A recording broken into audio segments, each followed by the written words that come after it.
Good evening. I would like to call to order the Kaiser City Council in regular session. It is Monday, July 21st, 2025, and ask our city recorder to please call roll.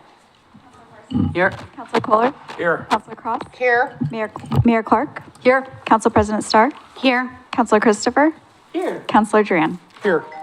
Thank you very much. If you are able, I ask you to rise and all join us in the Pledge of Allegiance. I pledge allegiance to the flag of the United States of America and to the republic for which it stands, one nation, under God, indivisible, with liberty and justice for all. Thank you all very much. It is now my pleasure to turn this over to Lieutenant Hyen. We are going to welcome Officer Kathleen Wallace to the Kaiser Police Department. Thank you, Madam Mayor, City Councilors. It's my honor. Chief Copeland has given me the honor of introducing one of our new hires, Kathleen Wallace, to everybody this evening. She's going to be a new addition for a great addition for the city of Kaiser and to this community, as well as for all of us. Accompanying Officer Wallace tonight are her, and excuse me, this microphone's a little low, but I'll roll with it.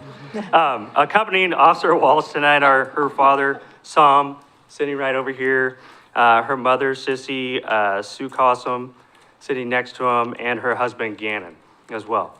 Officer Wallace was born in Honolulu, Hawaii, and eventually settled in Oroville, California, where she graduated as valedictorian from Las Plumas High School. And after high school, Officer Wallace attended the University of California, Davis. Yes.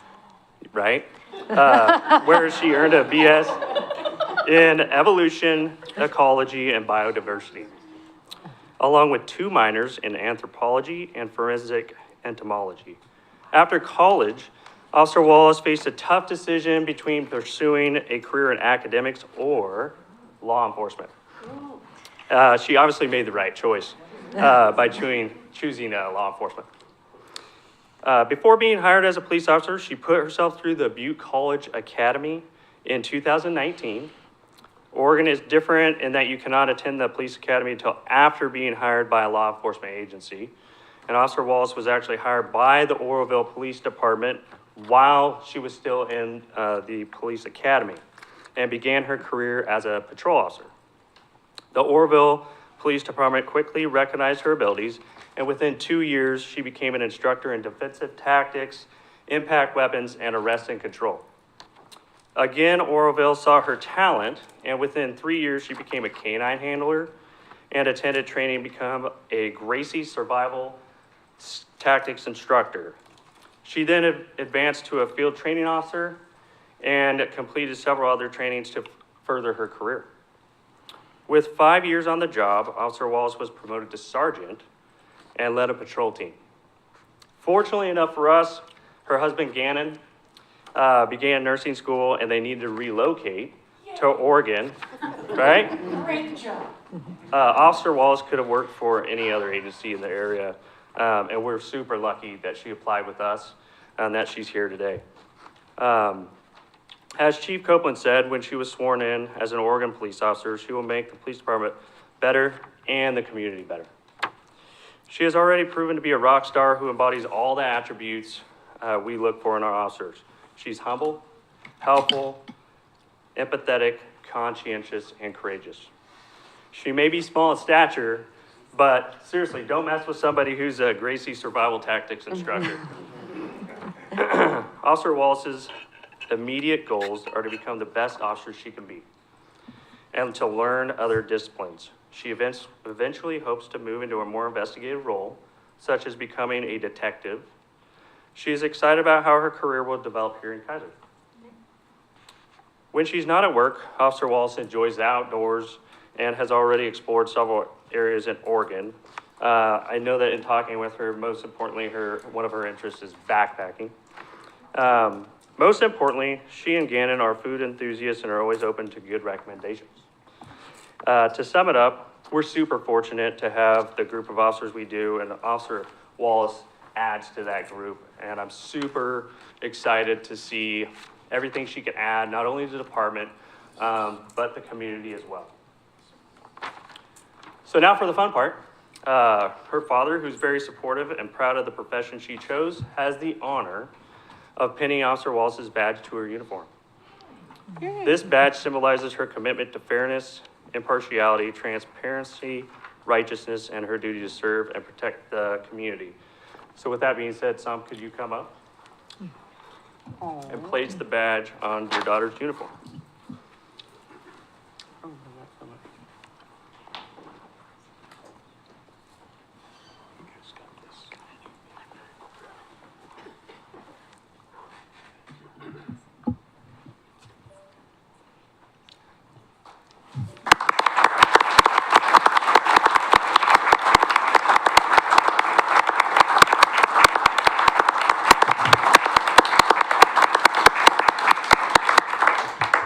And again, Officer Wallace, and I'll just say one more time, super lucky to have you here at Kaiser PD, and I'm stoked to see everything you can do in the future. Thank you. It is, first of all, welcome from two Cal Aggies, myself and Jeremy Turner, the president of the chamber. So you're in good company. It is tradition, if you would, to come around and let us congratulate you. If you want to start with Ms. Bissett.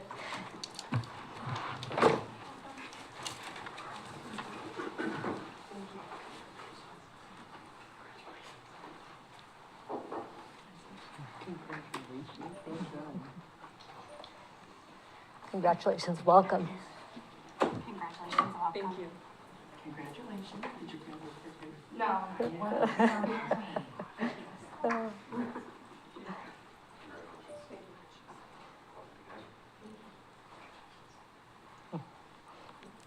Ladies and gentlemen, Officer Wallace.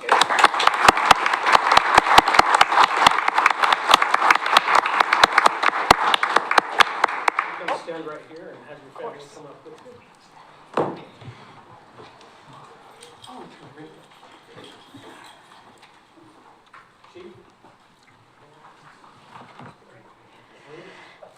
Yeah, he thought he could hide in the back. He was wrong.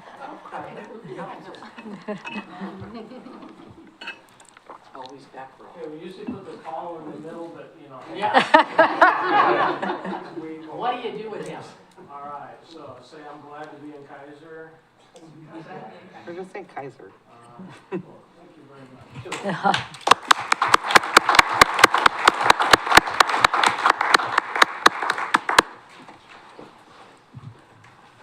And Lieutenant Wenning, as I understand, we are still in the process of recruiting and moving more people toward this, this day of becoming part of the Kaiser Police Department. Is that correct? That is correct, Madam Mayor. We've got several in the queue, and we are just now finishing up with a couple more. And we're excited that we're getting closer to being full staffed. We all are. All right, thank you. And again, great job on a wonderful recruitment. We will now move to committee reports. I have two people signed up. We'll start with Matt Lawyer to talk about parks and Gold Star Family Memorial Monument.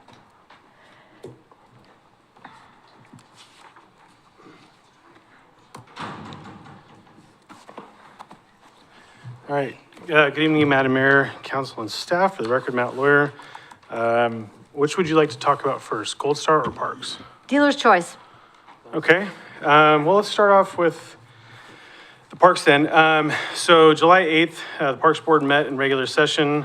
We had two action items to consider. One was an amendment to Kaiser Parks rules specifically related to conducting business at the Kaiser Turf Fields.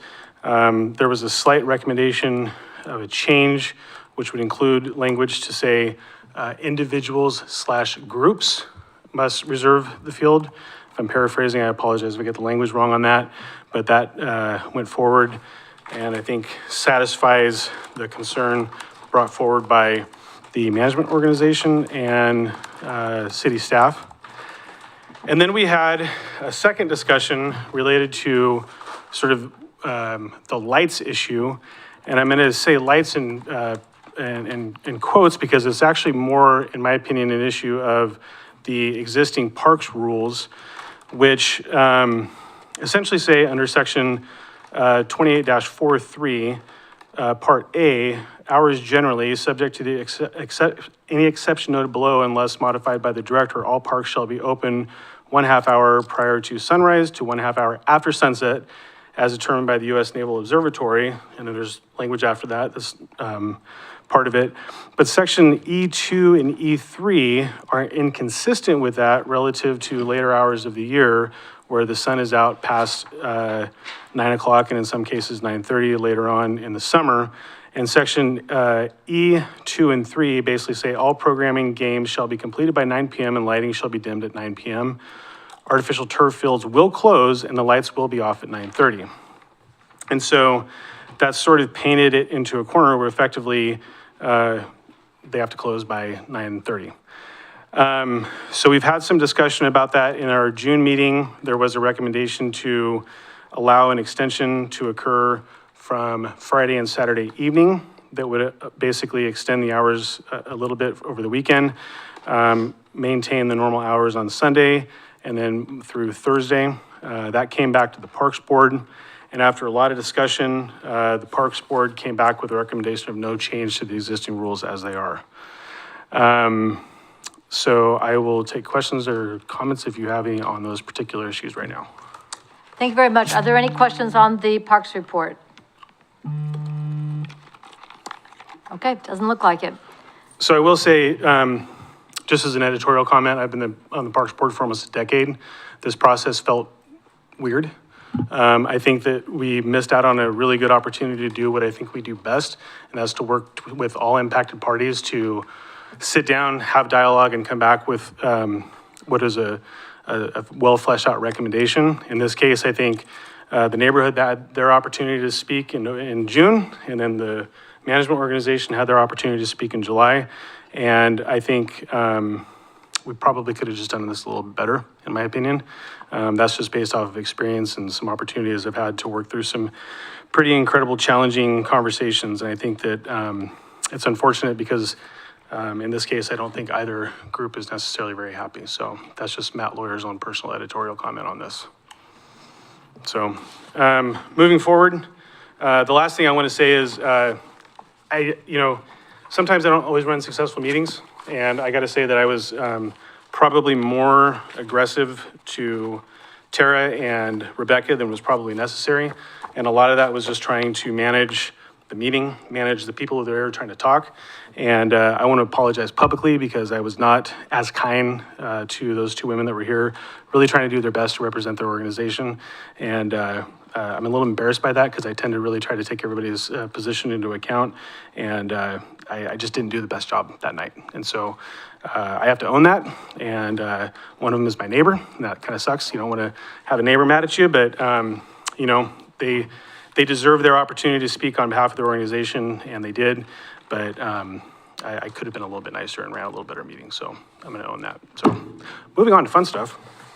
Thank you. Pass this along. You want this one? There we go.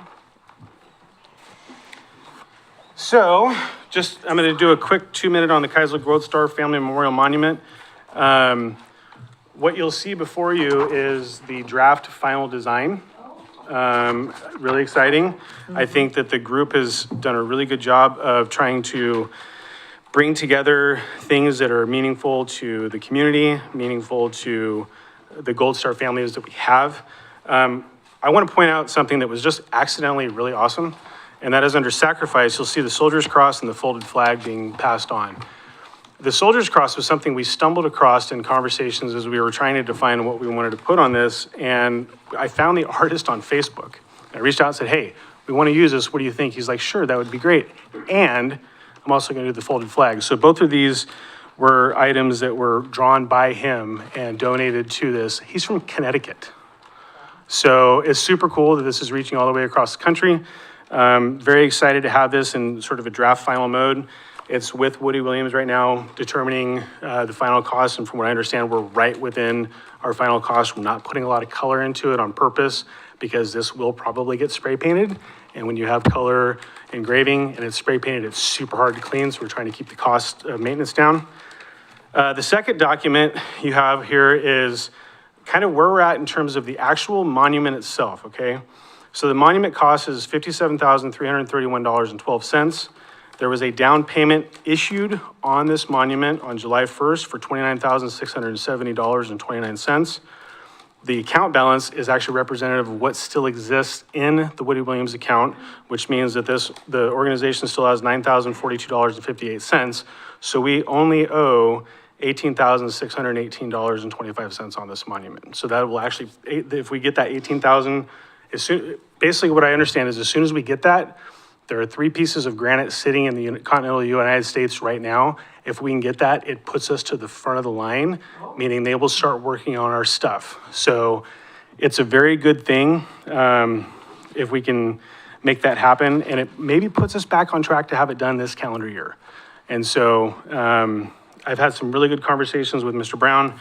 He's been very encouraging in terms of some of the dialogue we've been able to have, and we are tracking well to get this going. We just got to get that other $18,000 paid for the monument. So all good things with that.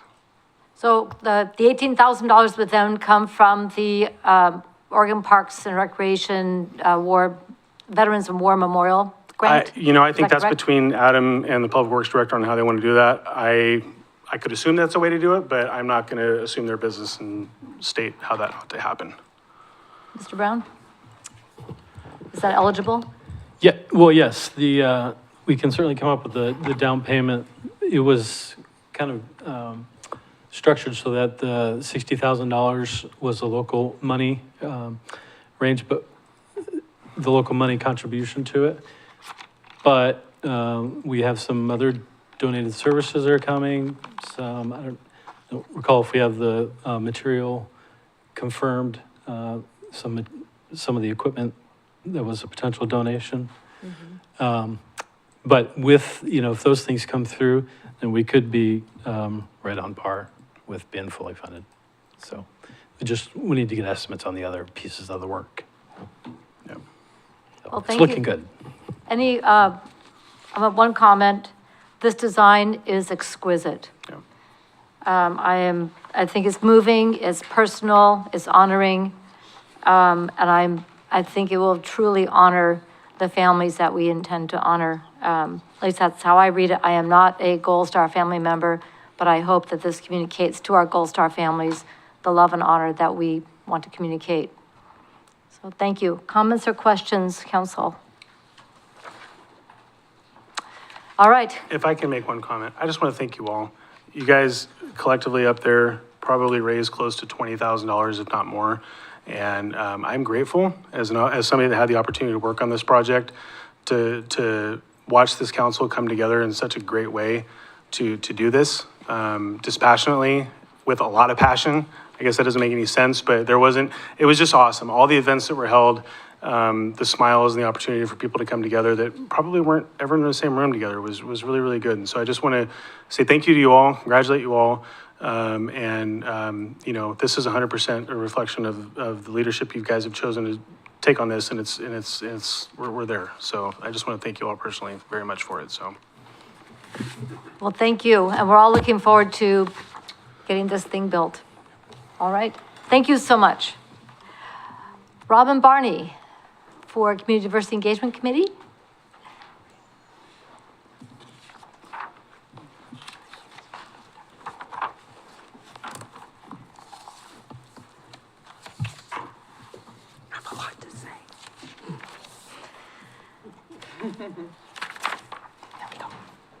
I want to make sure I'm all in order here. Sorry about that. I'm Robin Barney, and I represent the CDEC committee for the city. And I'm here to give us your report for the July meeting that we just had. It was pretty exciting. We had Tammy Coons from the Greater Northwest Neighborhood Association who came. Northeast. East. Northeast. Oh, association, sorry. I wear hearing aids, I couldn't hear very well. Oh, sorry, I'll speak up louder. And Greater Northeast Kaiser Neighborhood Association and the Southeast Kaiser Neighborhood Association are partnering for National Night Out on August 3rd, and they are holding it at the Elks Lodge on Cherry. They have agreed to do that. It's a bigger space. They're going to have vendors and activities and everything for the kids and people to observe, and a lot of nonprofits there handing out information. The second thing that we did during that time, during our meeting, was agree on our priorities for this next 6 months of the year. Those priorities are going to be, we're going to collaborate with organizations throughout the community, our neighborhood associations, our church youth groups, and build, and other organizations in the city of Kaiser, build relationships and find out what their needs are. We're going to go to them. The second thing is to collect data via surveys, and as this data is being collected, we will use it. We're not going to wait till the end at the deadline of when surveys need to be turned in, but as we're collecting data, we're going to start using that data so that we become a very active committee. We're going to identify leaders in the community and build leadership skills with them so that we can attend and know what some of these leaders need in the community from us as a city and from our committee as a whole, and how we can help them succeed in their priorities and their goals. Last thing is that we're going to be creating and distributing advisory committee postcards. One's going to be dedicated to the CDC, letting people know what our mission statement is, our contact information, and also when we meet and why they should come. Along with that, we have a list of 6 potential off-site areas that we're looking into that we can go and hold our meetings in their communities, in the public. So that way we get a good mix of information and can move forward with some of our goals and their goals. Oh, postcards, okay.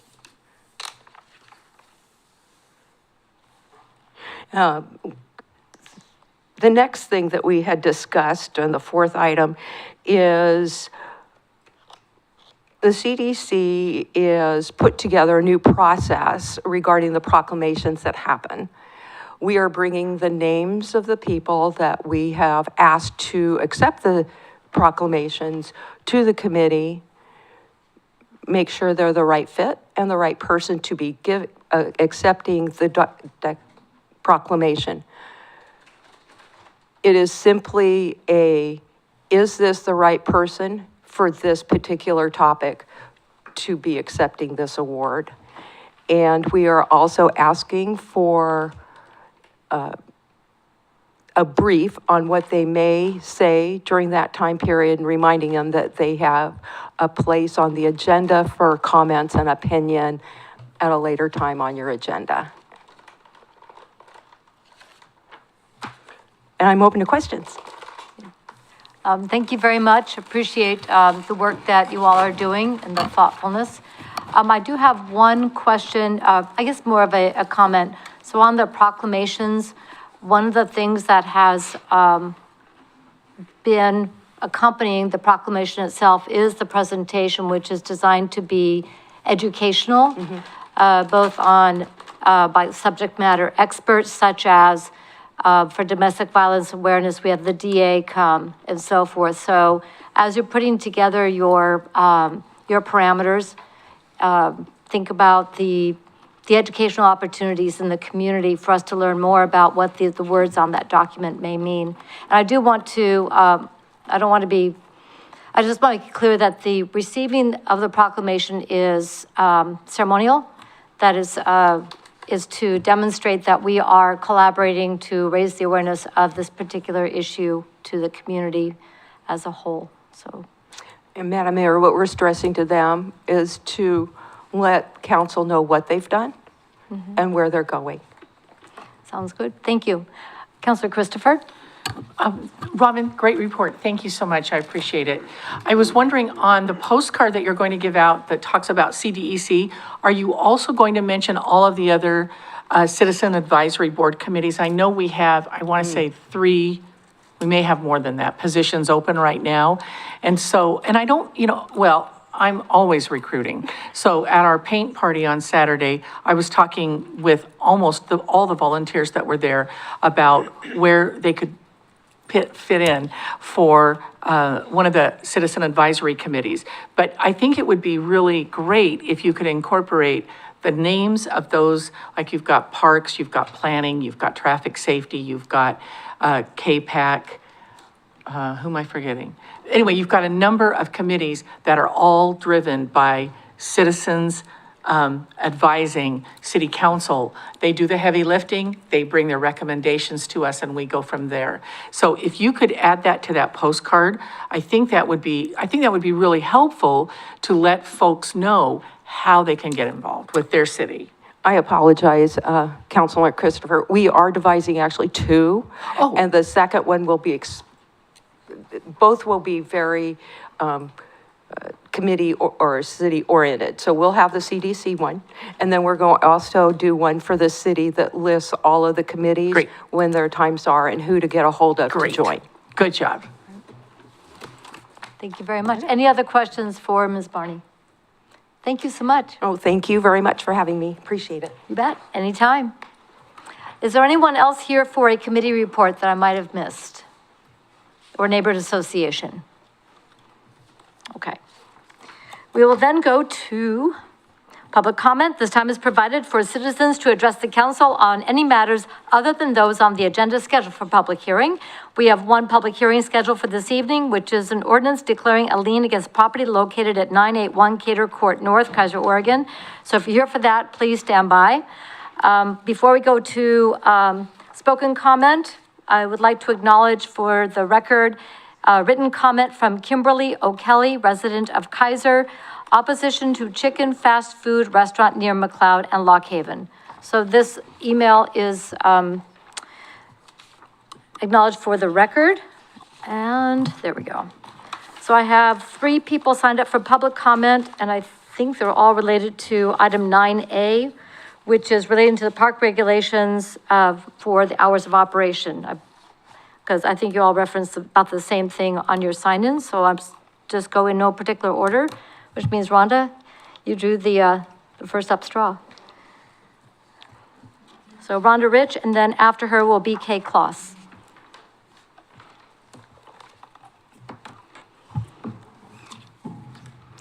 Good evening. My name's Rhonda Rich, and I'm here as president of the West Kaiser Neighborhood Association.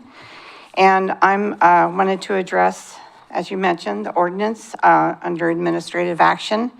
The Parks Board has brought a recommendation to maintain the status quo of stopping the games at 9 o'clock and then dimming the lights then, and then turning the lights off at 9:30.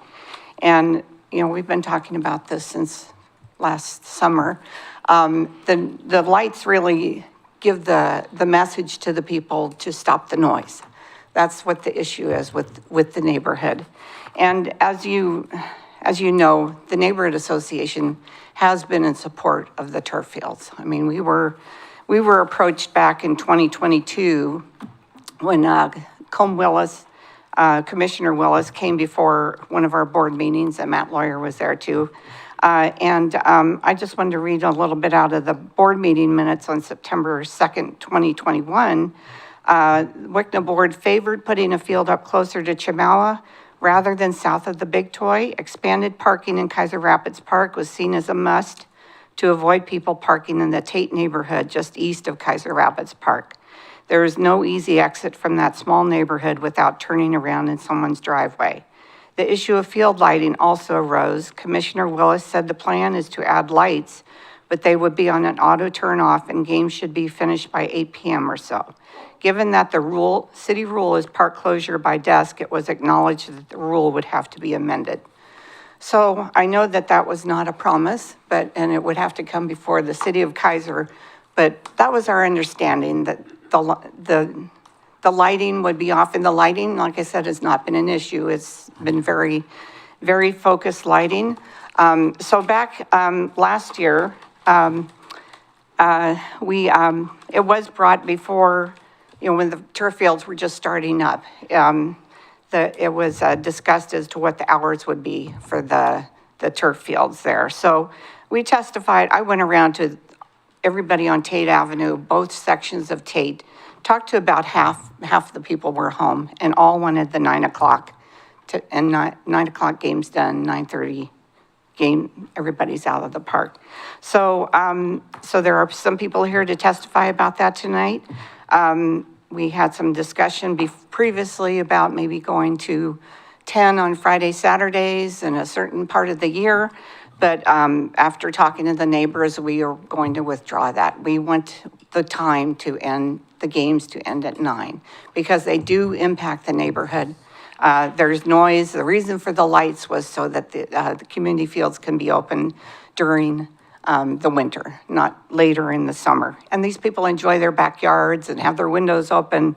Some go to bed at 9. And so, so we're just asking that you accept the Parks Board recommendation, because this does affect the quality of life in the nearby residents. The concerts do end at 9, and we do appreciate that. And we really don't want to set a precedent for future activities that may come to the park. If a softball field comes in, that we're saying that they should stay open until 10. So I don't have much time, but I did, one of the neighbors could not make it tonight, and she, I said, well, send me something real quick. This was like about an hour ago. So can I read that as her testimony? It's from Ellen Marsh, and she has probably been to every one of these meetings. She says, I live on Tate Avenue, and my house backs up to Kaiser Rapids Park. I would like the closing time of 9 p.m. year-round of the sports fields to remain in effect as decided last year. I work and I go to bed at 9. The noise from the sports field can be heard very clearly in my home. Some nights I've gone to bed before 9, and I have heard the whistle of a referee from the sports field. The noise from the park really travels. The argument that the sports field are having to close earlier than the rest of the park is not an equitable comparison in regard to the noise factor. The pickleball court and the big toy make much less noise than the sports fields. I would like the closing time of the entire park to be enforced so the park would be quiet after 9, but I've been told it is not possible. Therefore, please keep the closing time of the sports fields at 9 p.m. year-round. And so, just wanted to point out one more thing. I got 9 seconds. In the slideshow that we had, you had given to the Parks Board received, I just had a question on the... Just press pause real quick, so council, Okay. have her finish her comment. No objection, please proceed. Thank you. That the code says that the park shall be open 1/2 hour after sunset as determined by the U.S. Naval Observatory. So I went on their website, and, in June, sunset on the 1st of June is 8:52, on the 30th is 9:02, July 1st is 9:02, July 31st is 8:39, and August 1st is 8:38, and August 31st is 7:50. So you really are in line with what the rules are now. It's sunset, it's not dusk or twilight, or there's a whole variety of things. But anyway, we would appreciate if you keep the status quo. The neighborhood would really appreciate that. All right. So, Thank you very you. much. Thank you. Any questions for Ms. Rich? Thank you so Okay. much, appreciate it. thank you. Kay Kloss, and after Kay will be Ruth Ann Fry. Just your name, city of residence. Hello, my name Hello. is Kay Klaus. Klaus, like Santa Claus, but Klaus. Okay. Anyway, I live on Tate Street, across the street from Ellen. And we do truly feel that 9 o'clock would be the best closing time for the field. The sound, it's amazing. I live across the street, so the front of my house faces Ellen's front. And so I'm a little ways away from the park, but I still get the noise. I don't get the light, but I get the noise. So I promised her I would be here to support the neighborhood tonight. So that's basically all I have to say. Well, thank you for being here welcome. and for sharing your thoughts. We really appreciate it. Thanks. Any questions for Ms. Klaus? All right, thank you so much for you. coming. Batting cleanup, Ruth Ann Fry.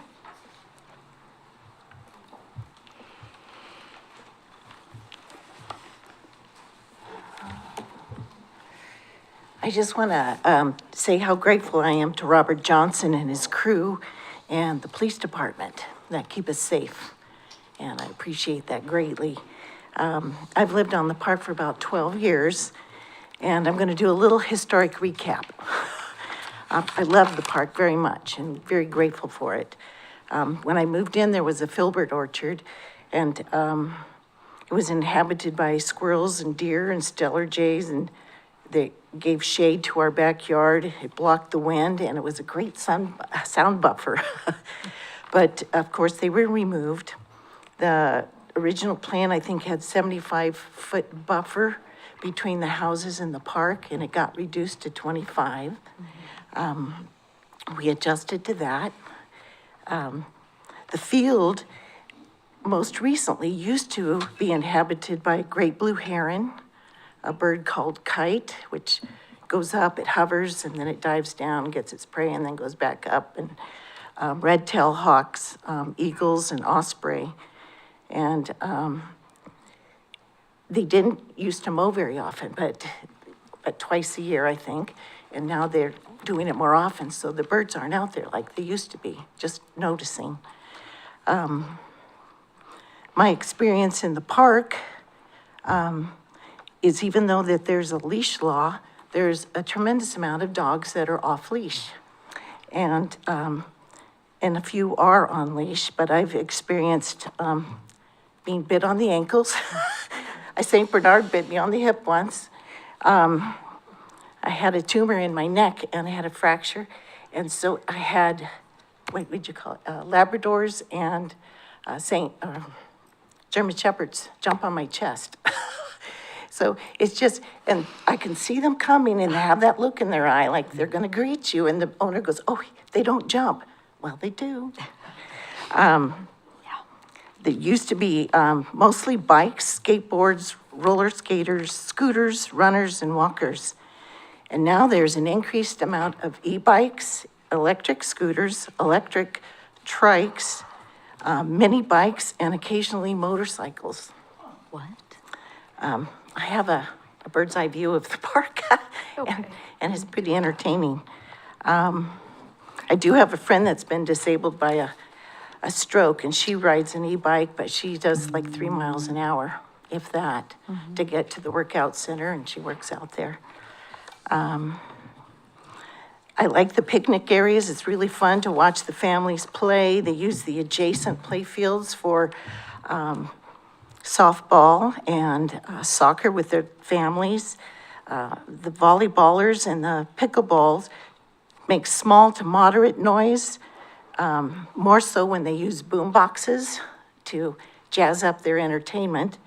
The amphitheater is so nice to have the concerts, and I noticed they must have had a wedding here most recently.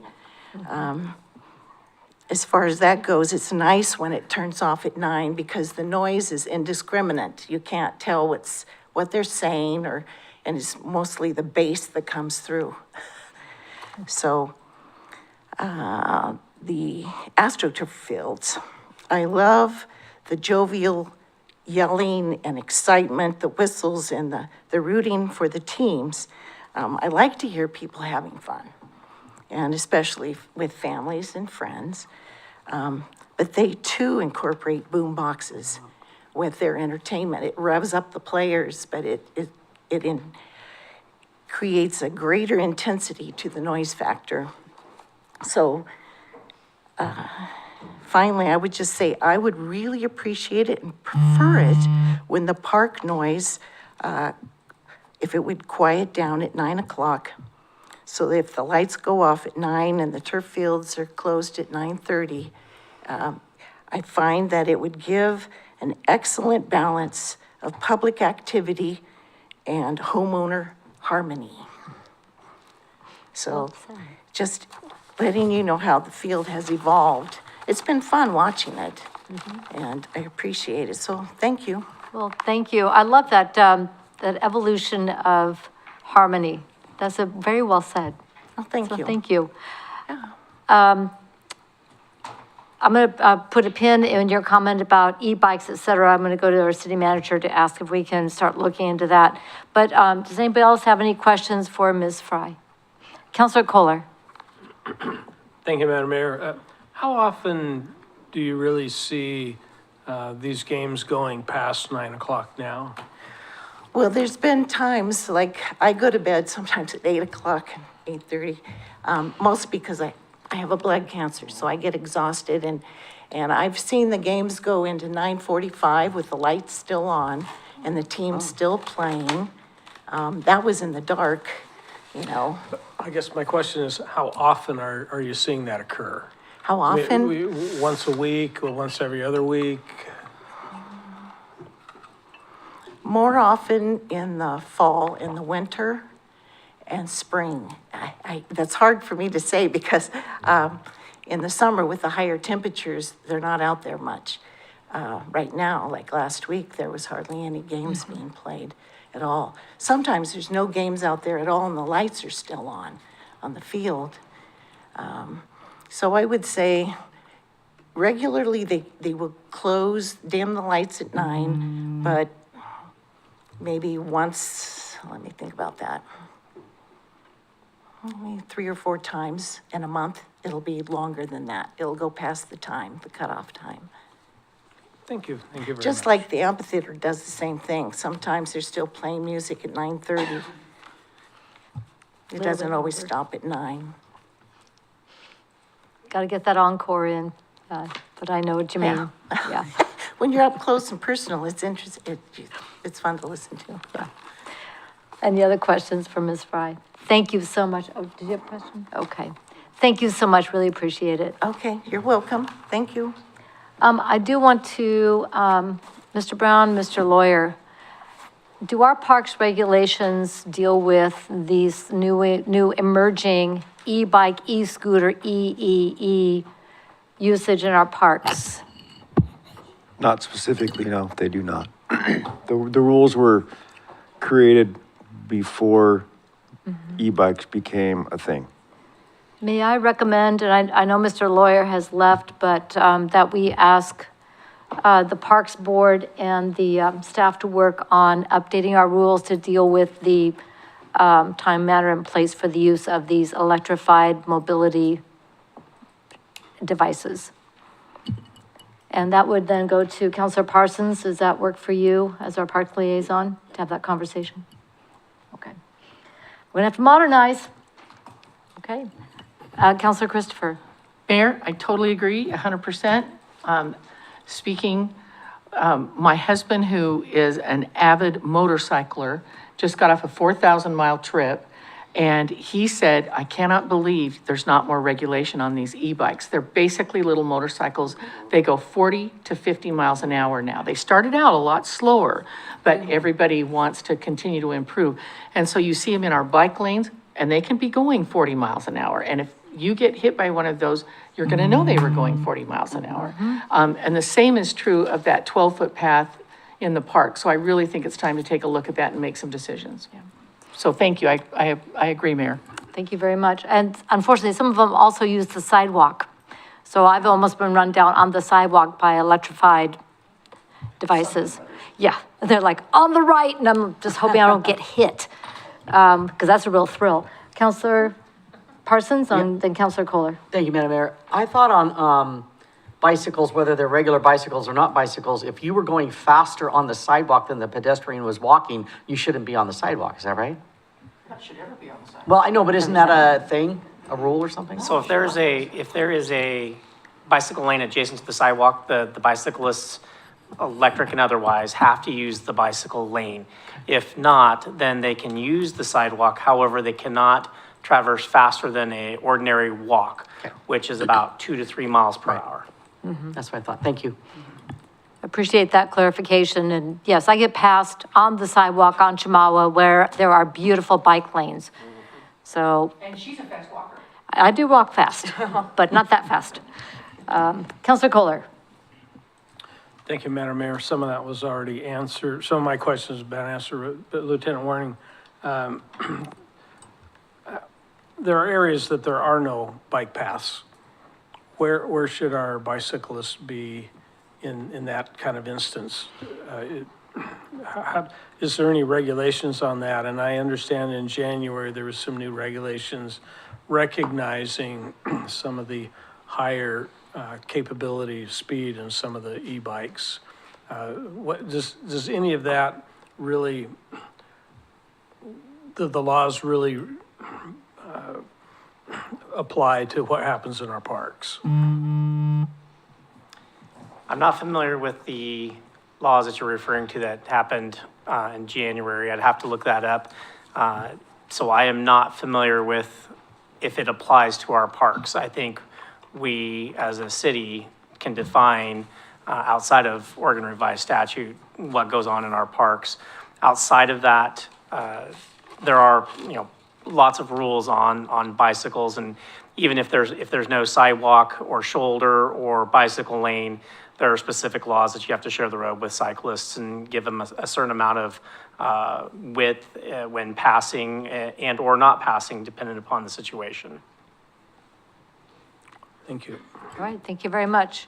So given that, as we are working on these parks regulations, it might be an opportunity to also partner with Traffic Safety Bike Ped. So I'm looking at Council President Starr, who was our liaison there. So bring in as many community members into this conversation as possible. Does that work? Yes, Madam Mayor. All right, thank you very much. Really appreciate it. Good to go on that, Mr. Brown? I think I got enough head nods. I just want to make sure that was a recommendation from the full council. So. Any objection? No objection from council? Okay. All right. Thank you very much, and thank you for bringing that to our attention, that we need to update our regulations. That is everybody. I've signed up for public comment. Is there anyone else who would like to address the council at this time before we go to our consent calendar? All right, seeing none, let's go to tonight's consent calendar. Council President Starr. Tonight's consent calendar reads, Item A, resolution authorizing the city manager to enter into a street sweeping contract. And item B, approval of the July 7th, 2025 regular session minutes. Thank you very much. Do either of these need to be pulled? Seeing none, Council President Starr. I move that the consent calendar be approved as read. Second. The consent calendar has been moved and seconded. All in favor, please signify by saying aye. Aye. Opposed, signify by saying no. Motion passes unanimously. That takes us now to item 8A, which is public hearing. The public hearing is now open for an ordinance declaring a lien against property located at 981 Cater Court North, Kaiser, Oregon, and directing the city recorder to enter such lien in the minor lien docket pursuant to Kaiser Code declaring an emergency. Mr. Brown? Thank you. This item is Mr. Witham. Mr. Wood? Thank you, Mr. Brown. Or with him? Madam Mayor, Council, yeah, so this is a public hearing for, it's a nuisance abatement process that we went through for noxious vegetation. Property at 981 Cater was severely overgrown. We received complaints on it. It's not the first time, unfortunately, that we've had to abate this particular property. We've had to do it before. Unfortunately, the property owner there is just non-responsive and is unwilling to be a good neighbor and do what they need to do to take care of their property. So we had to intervene because of the extent of the overgrowth. It was a pretty expensive bill this time. And what the ordinance requires is anything over $1,000 when we do an abatement. We like them to be less than that when we have to do abatements. We really like people to just take care of their own stuff so that maybe we just nudge them and then they do it. But in this case, we're coming before you to basically have the correctness of the statement of costs, which is Exhibit A, attached to the ordinance for a total lien cost of $2,900, which includes the posting requirements for the newspaper, posting for the public hearing. I'm happy to answer any questions, but it's pretty straightforward. It's just part of our process. All right, thank you very much. Are there any questions on the staff report? Councilor Duran. So is this like a second or third lien on this property? It's for sure a second. I think it's a third. We had there was another person that we were able to get a hold of that was related to the individual that we were able to work with a couple times a few years ago. But we've been unsuccessful in doing that, and this past year, when we reached out, they are completely removed from the situation now. Well, that's kind of what I read into it. Yeah, I can't remember off the top of my head if this is the third one. It's for sure the second one, but it might actually be the third one. Oh, okay, thanks.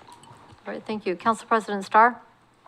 Thank you, Madam Mayor. Mr. Witham, I might have missed this when you just said it, but is this a situation where in the future, if there was a community group that would help the resident with maybe the upkeep on a periodic basis or so forth, is that something that might be? I mean, so I would say short answer, yes. The challenge with this particular property is we've had a very difficult time having discussions with the current property owner. We actually had a group a couple years ago that were interested in helping out, and the owner was unwilling to allow anyone onto the property at all. So, you know, we've talked to neighbors in the vicinity. Neighbors have offered to help, and kind of it's been received the same way. So, we always are looking for some of those opportunities. Unfortunately, it does require that property owner to have some sort of a willingness and communicate back with us. And when we send nice letters and then a little nastier letters, and we hang postings on the property and leave business cards and make phone calls and leave messages, and no one gets back to us, it makes it hard. So. Great. Thank you. Yeah. Great questions. Any other questions?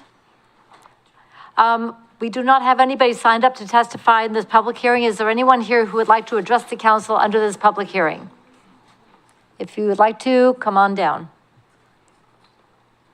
Okay, seeing none. Councilors, do you need any additional information prior to the closure of the public hearing? Seeing none, public hearing is now closed. Council President Starr. I move that Kaiser City Council adopt ordinance 2025 declaring a lien against property located at 981 Cater Court North, Kaiser, Oregon, and directing the city recorder to enter such lien in the minor lien docket pursuant to Kaiser Code and declaring an emergency. Second. It's been moved and seconded that the Kaiser City Council adopt ordinance 2025 declaring a lien against property located at 981 Cater Court North, Kaiser, Oregon, and directing the city recorder to enter such lien in the minor lien docket pursuant to Kaiser Code, declaring an emergency. Any discussion? All in favor, please signify by saying aye. Aye. Opposed, signify by saying no. Motion passes unanimously. That concludes the public hearings for this evening. We will now go to administrative action. Item 9A, ordinance relating to parks regulations, amending Kaiser Code sections 28-23 and 28-43. City Manager? Thank you. Mr. Lawyer is going to handle this one. All right, Mr. Lawyer. Thank you, Adam. Madam Mayor, Council, the Parks Board Chair did a nice job of summarizing this staff report. So in the interest of time and in more the interest of repeating what's already been said, I think I'll just skip to the recommended language, what staff recommend the language changes in the park rules. I'll start first with section 2823. And that language recommendation is to say all organized activities that include, but are not limited to, team practices, skills camps, individual/group training sessions, and other organized activities that require a fee or other payment to that organization or individual for participation cannot be held unless a reservation for the field or fields is obtained. Okay, and the change in that, as Mr. Lawyer said earlier, is the individual/group. Previously, I think the recommendation was just the word group, okay? So that's the change recommended in section 2823. As he also mentioned in section 2843, the hours are recommended to stay the same, but there is one other word recommended change, and that's in 2843E, sub 1. And that is to add the wording says, lighting may extend the Kaiser Rapids artificial turf fields hours year-round. If no programming/games are scheduled, then the lighting will not occur and the hours will not be extended. The change is to add the word programming, okay? It's a minor change, but it is a change in the rules. So that's what the recommendations from the Parks Board are. Staff recommends council approve the changes as recommended by the Parks Board and are included in the attached ordinance. And with that, I'd be happy to answer any questions. All right, thank you very much. Are there any questions for Mr. Lawyer? Council President Starr. Thank you, Madam Mayor. Mr. Lawyer, this is checking my understanding on the individual/groups, Mr. Reserve. So if my neighbor decided, their kids decided they wanted to go through a football around or kick a soccer ball on the turf fields, would they have to reserve that? Is that No. what I'm understanding? No, this language is for people that are doing camps and getting Perfect. paid Okay. for skills camps, training, that Just kind of a making thing. sure. Yeah. Thank you. Yep. Councilor Parsons. Thank you. You know, and then another discussion that we talked about too, though, was if they were to quit at 9, that doesn't necessarily mean the lights are on because it's still light out. But what has been happening is some teenagers and other kids have been coming and utilizing the field and doing as they wish for that length of time till it gets dark. And when it gets dark out there, you can't see a thing. You know, we talked about that, and they can't control that. And also they can't control locking the soccer fields because the gate is to remain open at all times. Then she also said that they don't dim the lights. The lights either go off or on, that's it. And are they on a timer? Yes. Okay. They're electronic, if I remember, they can be controlled remotely, is that correct? That Yes. is correct. Okay. Yeah, there's an app for that. There's an app for that. Anyway, I just wanted to clarify that we also had that discussion. That Okay. was also part of the discussion. Okay, that's great clarification, appreciate that. Thank you. Any further questions?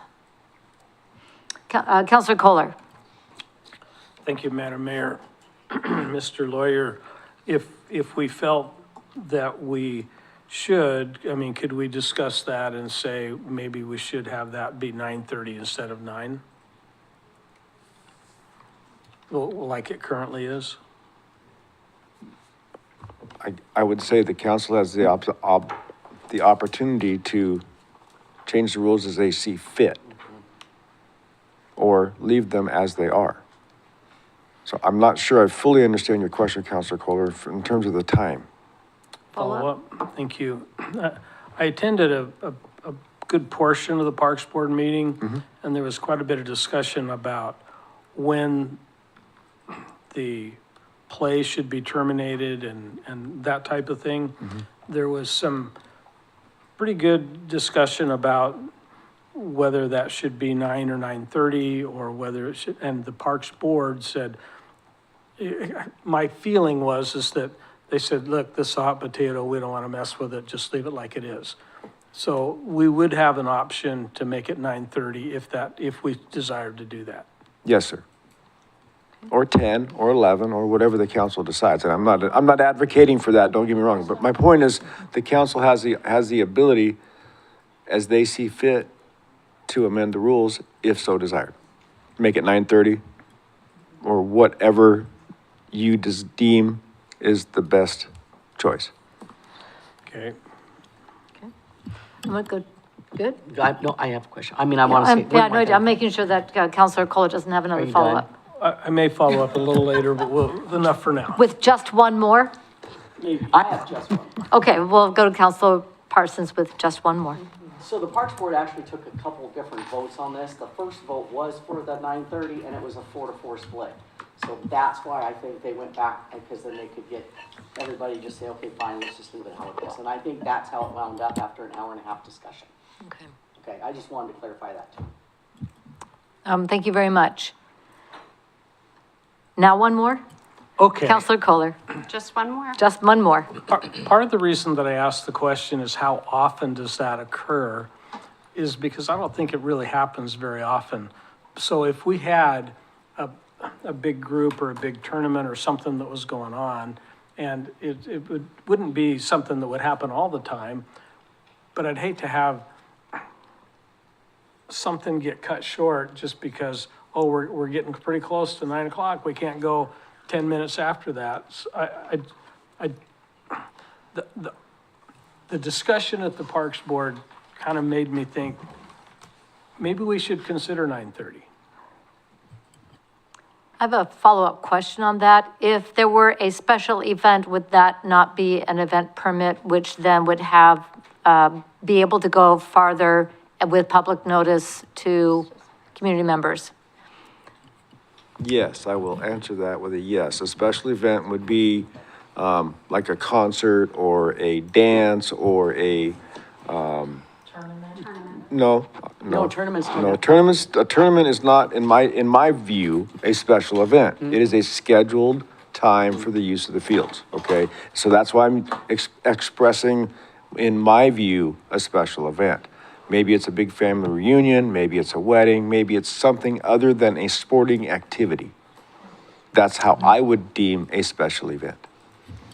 So for example, the Kaiser Fest permit gives permission to go past 9 o'clock for that activity in the park, but that is encompassed in the event permit and comes before council, and the community is made aware of that. Yes. Is that correct? That is correct.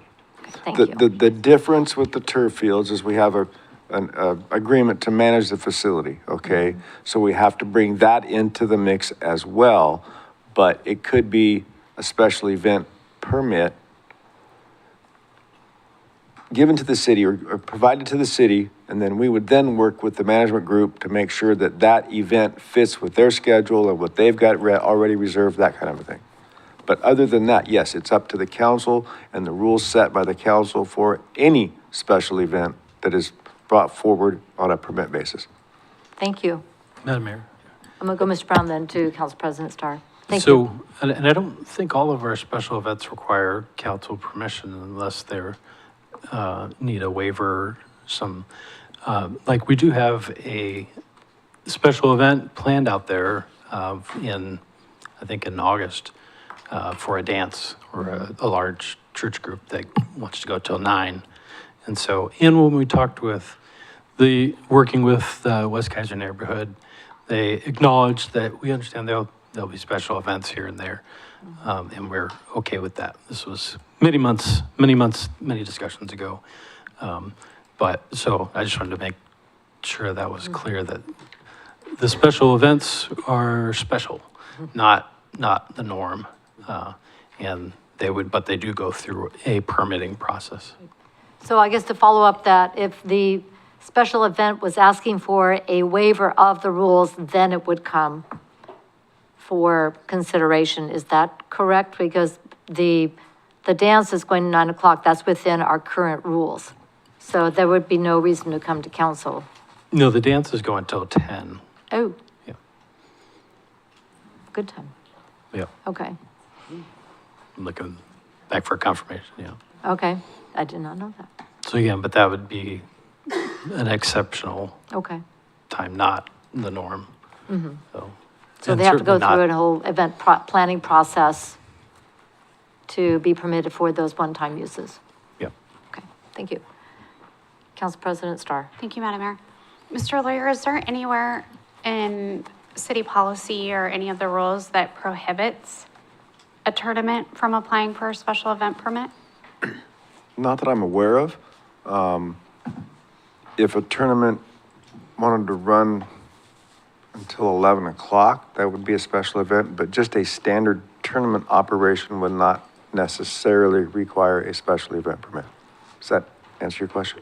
Well, I think what I'm asking is if we don't, if these tournaments don't happen on a regular basis, where they need to go to 9:30 or maybe 10, and it's 1 or 2 a summer, is there anything, I'm just looking, where is the documented written guidelines or guidance that would either allow or prohibit a sporting event or a tournament, is what I'm thinking, like a tournament organizer, from applying for a special event permit for the park?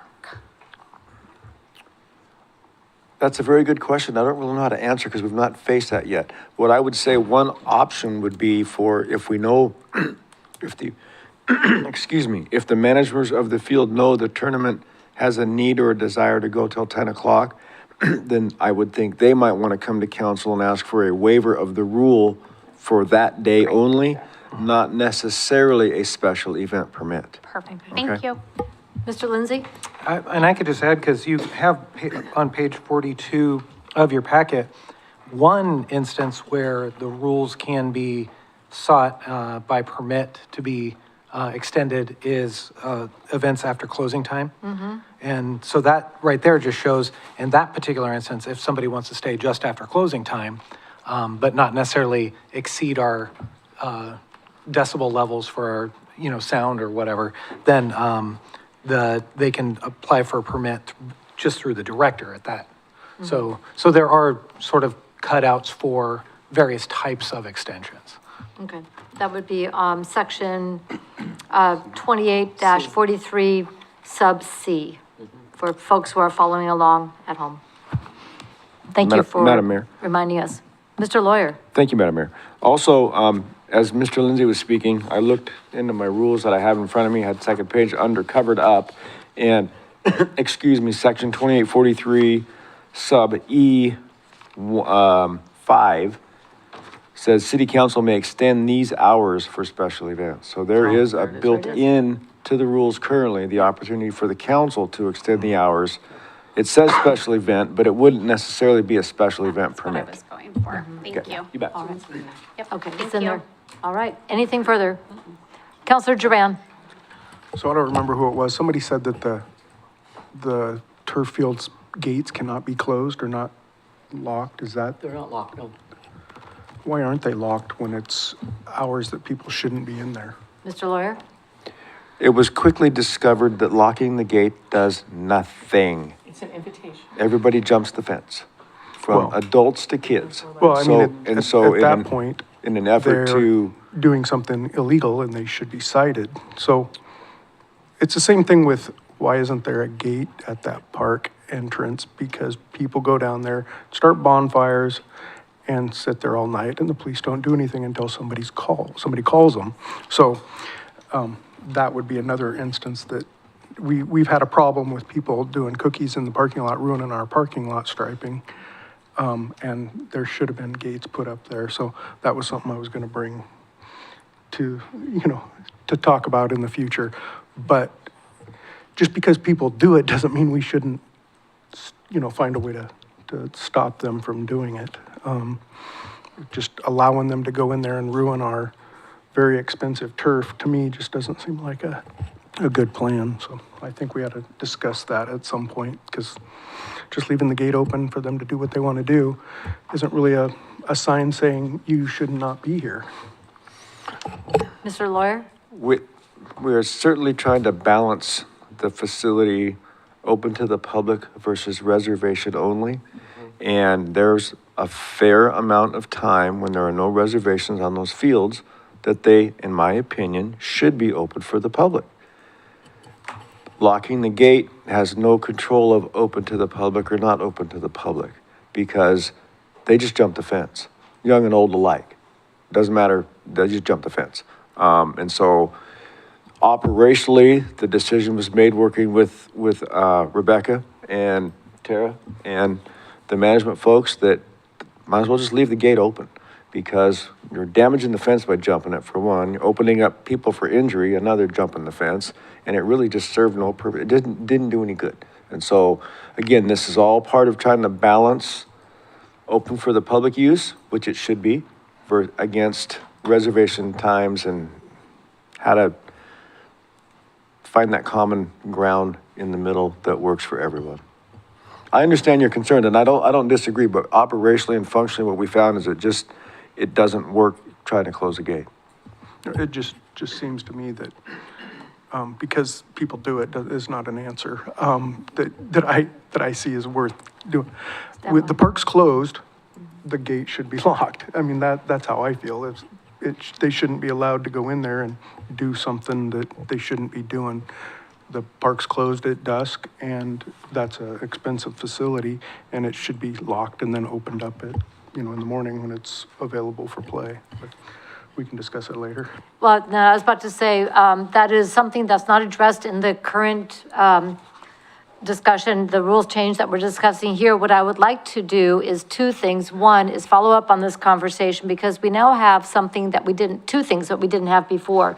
One, we now are gathering operational experience I want to acknowledge the folks from Community Fields are here in the audience. And two, we now have parks cameras. So as we gather the data and refine the use of our parks cameras to revisit this issue in collaboration with Community Fields on solutions going forward into year 2. Would that be acceptable to council? Okay, because we could try to solve this one tonight, but I think that we have the opportunity to dive into this conversation more in depth as we gather more data. Does that work? Yeah. Councilor Christopher. I think you're talking against each other. I think they used to be locked unless they were reserved or in use during the day. But what Councilor Duran is saying is leave them open all day long so that they're not climbing, whether there's reservations or not, so that they're not climbing the fence. But when the park is closed, the gates should be locked. But that was the only time I understood you to be advocating for, is when the park is closed, the gate is locked, open the next morning. Just that one time, not throughout the day. Totally agree with you that if there's no reservations or anything, let the public use it. I just wanted to clarify that. Thank you. So we will bring all this information into a conversation in collaboration with Community Fields on next steps for operational refinements as we get into year 2. I'm getting a head nod from the operators of Community Fields to that we can move forward with that conversation. For these changes to the parks rules, Council President Starr, would you please put a motion on the table and we can deliberate on this? Absolutely. I move the Kaiser City Council adopt ordinance 2025 relating to park regulations and amending Kaiser Code sections 28-23 and 28-43. Second. It's been moved and seconded that the Kaiser City Council adopt ordinance 2025 relating to parks regulations, amending Kaiser Code sections 28-23 and 28-43. Discussion. Councilor Kohler. Thank you, Madam Mayor. Mr. Lawyer, what is the current regulations for lights and activities at the Little League Park? I can actually read them, they're right in front of me. For the Kaiser Little League Park, they be open after normal closing time where fields are appropriately lighted within the dates and times as follows. Lighting may extend the park hours from March 1 to October 31. The park will close and the lights will be off at 11 p.m. Extended hours shall be limited to Monday through Saturday. Parks shall close at normal closing times on Sunday. City Council may extend these hours for special events. And that is for the one field at Kaiser Little League that has lights. Thank you. Thank you very much. Any further discussion? All in favor, please signify by saying aye. Aye. Aye. Opposed, signify by saying no. Motion passes unanimously. All right, let's go on to 9B, which is the resolution authorizing city manager to sign agreement with Kaiser Chamber of Commerce Madam Mayor, for visitor center and tourism promotion services, waiving of city-related fees as sponsorship of events. I had to read the whole thing. Mr. Lindsay. sorry to interrupt your reading. Okay. I wanted to put a pin in this one because the council president had asked about making an announcement regarding this action. Thank you, Mr. Lindsay. I'll not be participating in this conversation as I have an actual conflict of interest and I will be leaving the council chambers. Thank you. Okay. Thank you very much. Thank you for letting me interrupt. Okay. I will ask if there's any other conflicts of interest before we proceed. Okay. With that, Mr. Brown. Thank you, Madam Mayor and Council. This item has been talked about for over a year now, and hopefully we can bring it to a head tonight. A group of council members and a group of chamber board members worked collaboratively throughout the end of 2024 and 2025 on an agreement, and I think to a large part came to the same place or a common ground on the agreement and also a marketing plan for the organization. The way the agreement is set up is that approximately 10% of their operating costs are considered to be for tourism-related activities. And so the 10% of that is around $25,000. In our budget, we've budgeted for $50,000 plus our membership fee. The other $25,000 was marked for implementation of the marketing plan. And what we also came to an agreement on the marketing plan and some new things to be done that haven't been done in the past.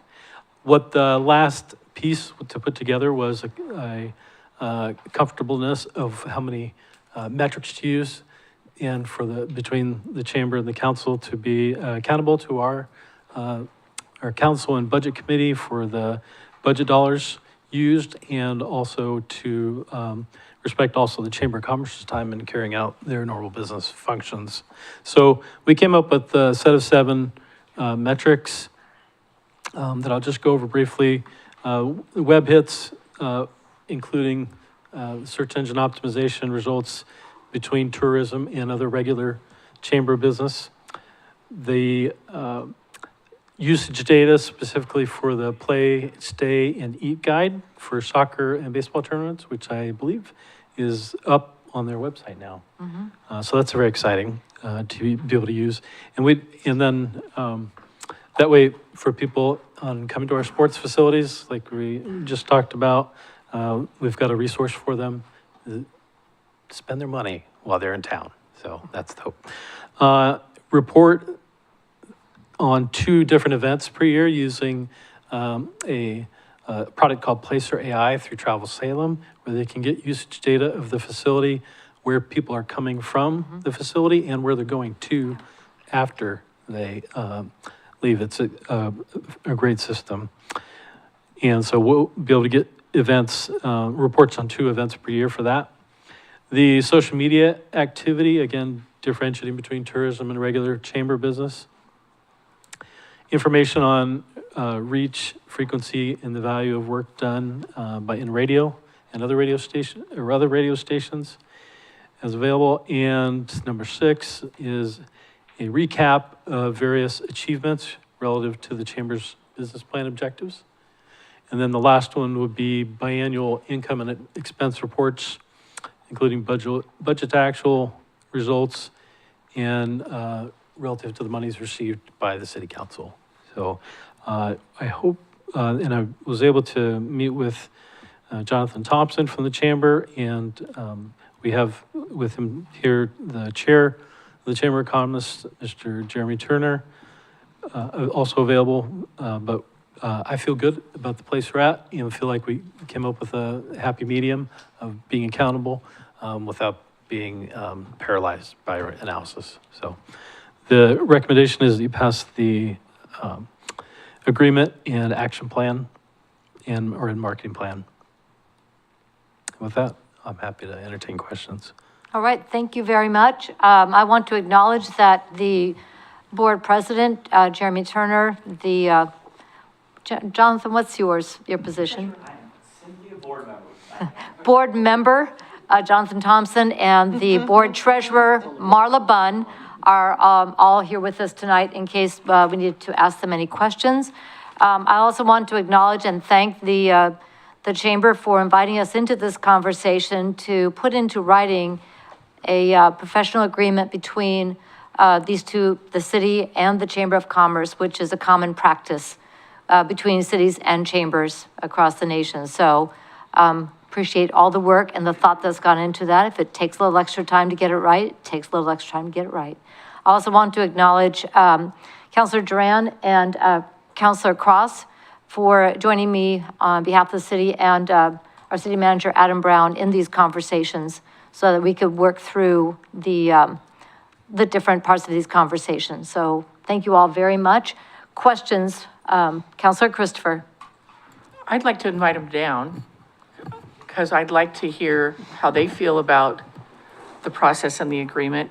And then I just have one quick question, and that question is, and I don't know if it's, I didn't see it in the agreement.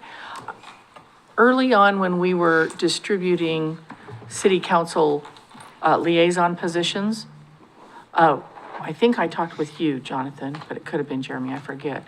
And I can't remember, but I believe it was there needed to be a bylaws update because it wasn't listed in the bylaws. We're not going to come where we're not wanted, but we were hoping to continue to have a city council liaison with the Kaiser Chamber. So, number one, first question, what is your feelings about the process and the agreement that's before us? Question number two, where are we on the council liaison with council chamber? Okay, Kaiser Chamber, sorry. Jeez. Jeremy Turner, I'm the chamber president. I will be honest with you, I cannot remember exactly what was said within the liaison position. I know that we did not have anything that obligated us to have a liaison. The discussion was had that once we reestablished, or once we finalized this, we would discuss it as a new board. We have a new board now, and I think that it's easily something we can add to our process, figure out how that looks, and making sure that there's expectations put into place and how that position is handled. Perfect. We don't want to come where we're not wanted, but we hope we're wanted. Well, I think the council should feel that you are wanted. We have a great relationship within the Government Affairs Committee that Jonathan still co-chairs of. So you guys are welcome and you are wanted, so thank you. And then how did you feel about the agreement? I feel like the bulk of the information has been in this document since we started the conversation, a year ago. I think it was just finalizing a few of the little details to make sure that everybody felt comfortable with the direction we were going in. Being a marketing person myself, it's very difficult to pinpoint exact information that you're going to be able to get out of every single detail, just because there's so many variables that come into play. So I appreciate the opportunity to continue to build this out. And I mean, I feel very comfortable with the data that we're able to provide through Placer AI and the other social media platforms that we have available. That is going to probably give more data than what is already in this document. We just don't know how to exactly provide that yet until we know what we want to know in 6 months. Great. And you, Jonathan? I completely concur with Jeremy. Spoken like a true director. Okay, that's all I wanted. Sounds like teamwork. Any further questions? Councilor Cross. Thank you, Madam Mayor. I heard something about what kind of work are we doing with Travel Salem right now? I met with somebody from Travel Salem. Irene? Yes, and thank you, sorry. It was a little while ago. We went over the data that we received from Kaiser Fest. She's gonna pin down a little bit more information in regards to the incoming visitors for that event. She also explained to me a little bit more about what Travel Salem will offer us as far as just promotional information. It's simply just setting up a process to put in place that gets the information to them in the right amount of time to get the information out to the community.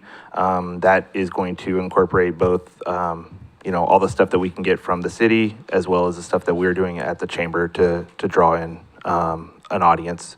We have we're a small portion of what their goal is, but their goal is to really get out and bring people to most of Marion County, if not all, and a little bit of Polk. So we're just going to flood them with information and allow them to put out there what they can. Thank you, Jeremy. Right. Thank you very much. Really appreciate, again, all of the work, the iterative work that's gone into this and the growing partnerships. So I want to give you guys an opportunity. There's some new programming that the Chamber's been bringing on board that I think will really partner well with what we're talking about here in terms of travel and tourism and economic development. I'm thinking of co-starters. So I'm going to give you guys a chance to plug some of those tonight. That's all you, Mr. President. I tried. So one of the directives that we had as a new board last year, starting in 2025, or 2024, July, we decided that we were going to establish a foundation. And that is going to do two things. We were going to allow us to be able to run a better, smoother Give Basket program for the community in our partnership with the Elks Lodge and other community members and organizations. But secondly, we were already establishing what we refer to as Leadership Kaiser, basically something that's similar to what Salem Chamber does, and is really affording the opportunity to members in the community to learn more about the nonprofits in our city, the city council government, how it's ran, businesses in the community are ran, the school system and things like that. That was just kind of just getting the feet wet of the businesses in the community and how they can partner with the city itself. But what we've also done is we've partnered with WaFd Bank, who has generously donated, I think it was a $10,000 donation. Let me backtrack from the Leadership Kaiser was also a part of a grant that we received from Marion County. So I want to make sure that we give a shout out to them and kudos to them for their partnership in helping us fund the Leadership Kaiser program. But within Co-Starters, it is a kind of a, I don't want to say the bootstrappers, but the way I define it is the people that are too busy working in their business and not on their business, an opportunity to truly learn how to focus their time and efforts into building their business to be stronger. So hopefully it can last longer than just owning their business.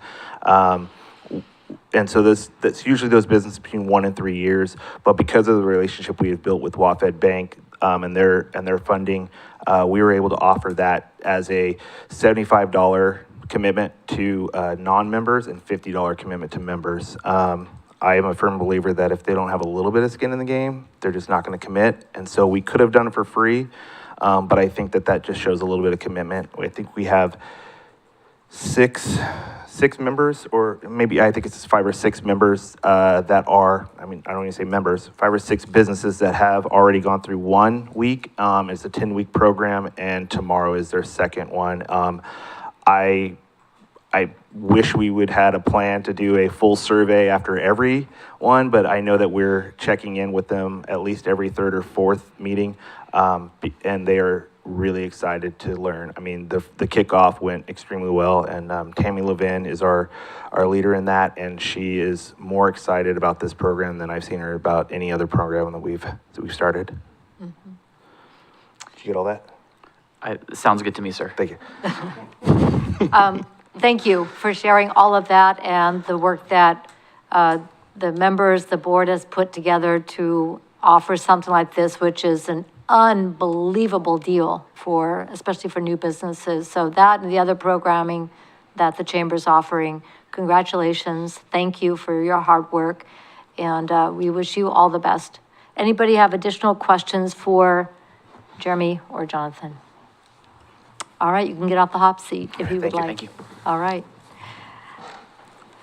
Councilor Kohler, would you like to put a motion on the table for us, please? I move that the Kaiser City Council adopt resolution R 2025, authorizing city manager to sign agreement with the Kaiser Chamber of Commerce for Visitor Center and Tourism Promotion Services, waiving of city-related fees and sponsorship of events. Second. It's been moved and seconded that the Kaiser City Council adopt resolution R 2025, authorizing city manager to sign agreement with Kaiser Chamber of Commerce for Visitor Center and Tourism Promotion Services, waiving of city-related fees as sponsorship of events. And yes, Councilor Kohler, I would agree, this might be revolutionary for us. It is. So it was a nice Freudian slip. Any discussion? All in favor, please signify by saying aye. Aye. Opposed, signify by saying no. And abstention, that would be Council President Starr. Motion passes with a 6-0 vote. Thank you very much, and we will pause as Council President Starr returns to the dais so we can go on to other business. Thank you to the Chamber for being here tonight.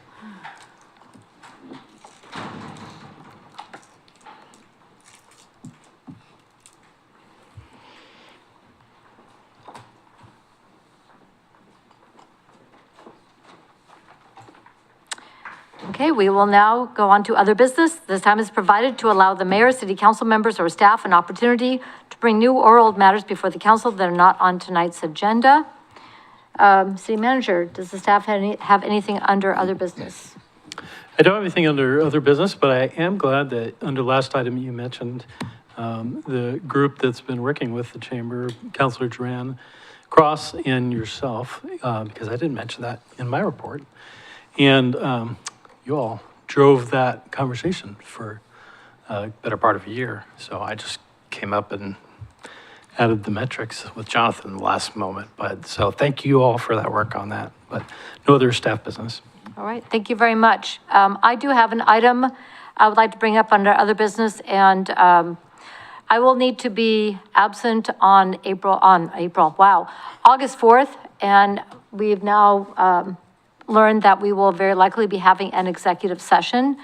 And I would like to ask council to suspend the rules, take up the matter to grant me permission to attend that executive session via electronic means. So we would need to suspend the rules to take up the matter. So moved. Second. It's been moved and seconded to suspend the rules, take up the matter of mayor attending the executive session via electronic means. All in favor, please signify by saying aye. Aye. Opposed, signify by saying no. The rules are suspended, so we can take up the matter. Mayor, Councilor Christopher. I'd like to add a me too. Okay, so we both are going to be, I was going to miss that one council meeting, okay, so I could, but I can attend.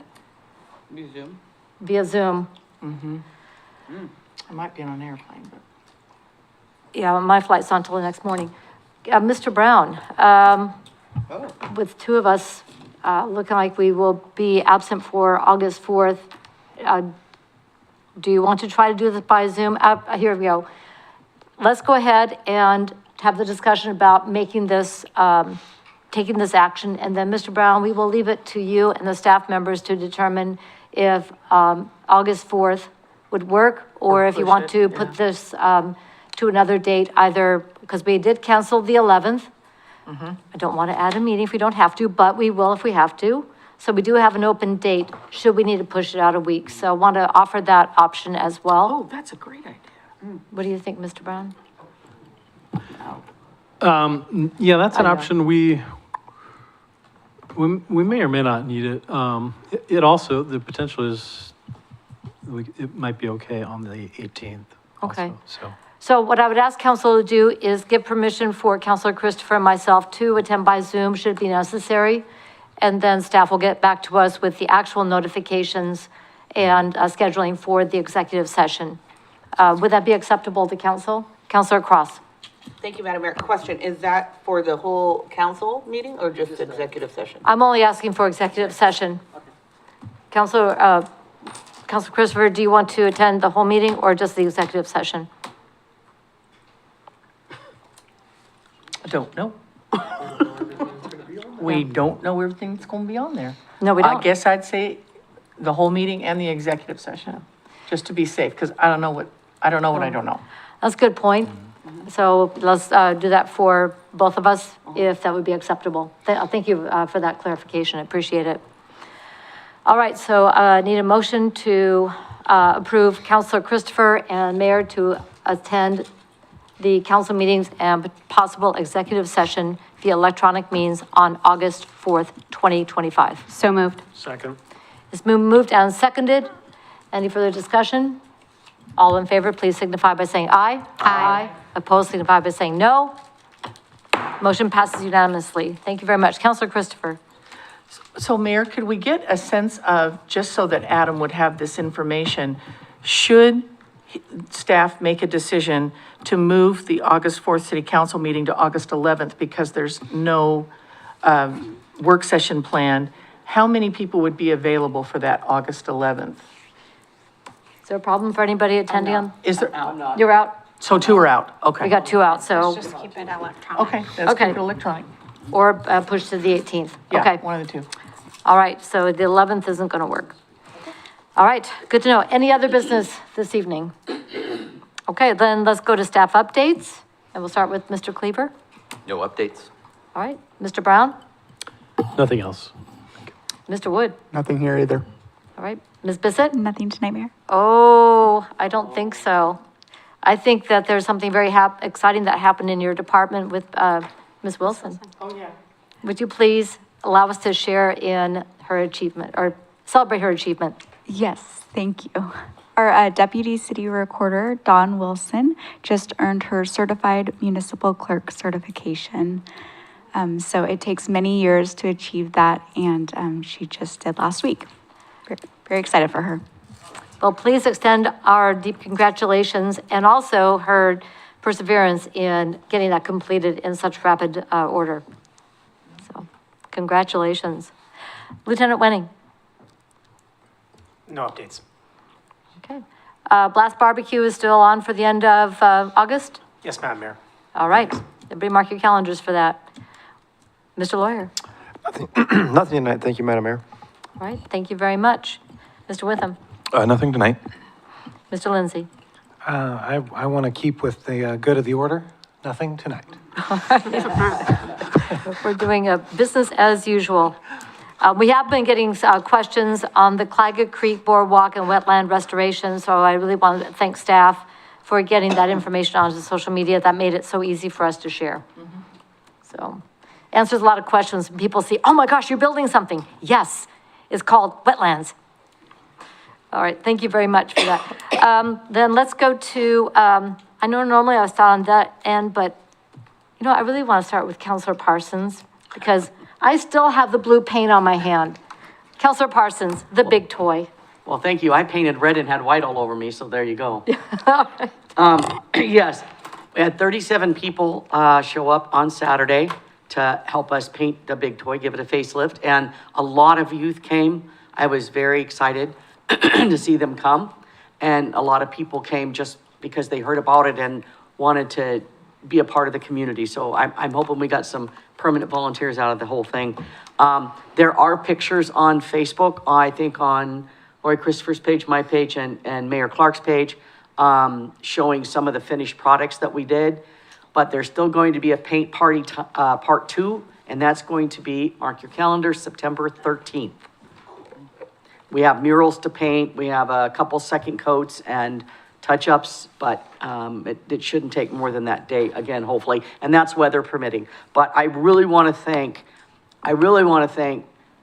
the counselors for coming, sitting in that sun, scraping and painting for hours and hours and hours, because we were there for a long time.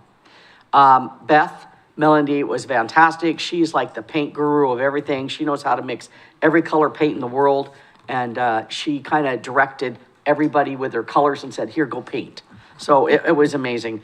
So I'm looking now, and what? Oh, yeah, City Manager Adam sat there the entire day painting in fine little paintbrushes. What was it? What was it? The little fire truck. Oh, the little fire truck that's on the, yes, on the fire thing. The whole day, but he was the best dressed. 100%. 100% best dressed. Look for that picture on the Facebook page too. Yeah, so. And Mr. Wood. Mr. Wood came and kind of filled in for my husband, who was too much heat, I think, and so he didn't get to finish his project, but Mr. Wood finished it, and he told us we had to have a second coat, so I said, that's okay, because we have another party coming up. I want to thank Oddmo's supplying 9 extra large pizzas for all the volunteers. That was amazing. I want to thank Mandy, they're rock stars. So they like to contribute. We took a picture with their driver and everything, so that was pretty cool.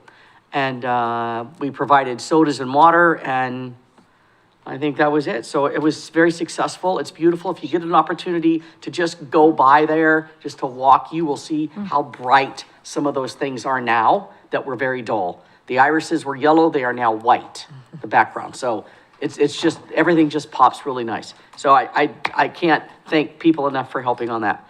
I'm looking forward to National Night Out, looking forward to seeing who I'm riding with. Hopefully it's somebody that likes me. And then That's everybody. Went to the parks, and you know what happened there. So that's it. I think that's it. All right. I would like to follow up, Mr. Lawyer, the big toy is closed still today, and the fall protection surface is being repaired. Is that correct? Partially correct. Big Toy's closed through tomorrow. Okay. For surfacing repairs. Staff got the bulk of them done today. It's got a curing set up, and they're going to finish them tomorrow, open on Wednesday. Open on Wednesday, fantastic.